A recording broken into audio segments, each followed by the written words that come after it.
Dua oknum polisi di Jambi dipecat tidak hormat terkait kasus asusila. Polda Jambi memecat dua oknum anggota Polri, Bribda SP dan Bribdani, setelah terbukti terlibat kasus asusila. Sanksi pemberhentian tidak dengan hormat PTDH dijatuhkan melalui sidang Komisi Kode Etik Profesi Polri KKEP yang digelar di Bitpropam Polda Jambi, Jumat 6 Februari tahun 2026. Sidang yang berlangsung sejak pagi hingga malam itu menghadirkan 8 saksi. Komisi menyimpulkan keduanya melakukan perbuatan tercela yang mencoreng nama baik institusi Polri. Meski demikian, kedua anggota tersebut mengajukan banding atas putusan tersebut. Kapolda Jambi Irjen Pol Krisno Halomoan Siregar melalui Kabid Humas Kombes Pol Erlan Munaji menyampaikan permohonan maaf kepada korban dan menegaskan proses pidana masih berjalan. Polda Jambi memastikan penanganan perkara dilakukan secara profesional, transparan, dan akuntabel. Baik kawan-kawan, itu menambahi yang disampaikan oleh ketua kita tadi Pak Romianto.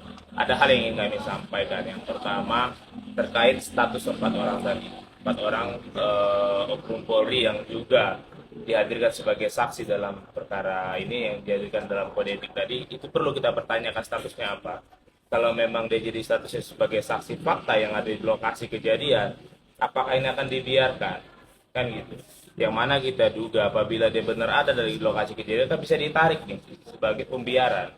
Ya, kenapa lagi mereka adalah oknum Polri yang seharusnya mereka menghalangi perbuatan yang terjadi, kan tetapi mendiamkan. Sehingga dari proses November ke Januari, ini kan sudah cukup lama. Kalau memang mereka punya etika baik sebagai oknum Polri, harusnya mereka melaporkan perbuatan ini, kan gitu. Sebelum klien kita melaporkannya di Januari kemarin. Nah, ini yang perlu kita minta kepada Polda Jambi untuk 4 orang ini tadi yang dihadirkan dalam sidang etik tadi, coba buka ke publik statusnya apa, perannya apa dalam permasalahan itu. Sebagaimana juga kita ketahui tadi, kita tidak bisa mengikuti proses sidang. Jadi kita tidak tahu apa yang terjadi di dalam, apa yang dibahas, kita tidak mengetahui secara jelas. Gitu. Jadi kami sebagai kuasa hukum korban juga meminta 4 orang ini statusnya apa. Coba jelaskan ke publik supaya tidak jadi tanda tanya. Mereka dihadirkan dalam sidang etik, akan tetapi statusnya tidak dijelaskan, gitu loh. Kalau memang mereka sebagai saksi, berarti mereka ada di lapangan, ada di lokasi kejadian, kan begitu. Ini kan harus jelas. Dan juga perlu kami sampaikan, ya, sebagaimana juga yang kita dapat informasi dari klien kita, dari klien kami, sampai detik ini pun Bapak Kapolda Jambi, bahkan dari PJU-nya belum datang secara personal ke rumah klien kami untuk mengatakan permintaan maafnya, gitu loh. Kalau hanya menyampaikan di depan publik, ya semua orang pasti bisa. Yang kita harapkan di sini bagaimana pemulihan korban, bagaimana memulihkan perasaan keluarga dari korban ini tadi. Ayo dong, datang ke rumah klien kami, datang ke rumah korban, sampaikan permintaan maaf secara personal, gitu loh.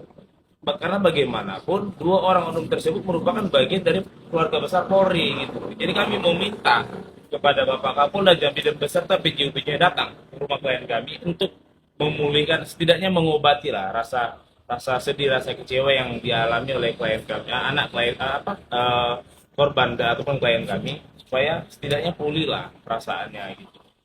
Itu yang kami harapkan. Jadi tapi tetap kami mengapresiasi kerja dari kawan-kawan Bitpropam Polda Jambi yang melakukan sidang etik dengan sistem maraton.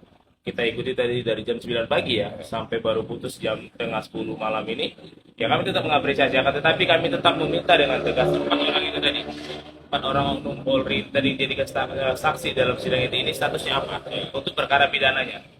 Kalau memang statusnya belum jelas, seperti yang disampaikan oleh ketua kami tadi, kami akan pelajari dan tentu kami akan laporkan.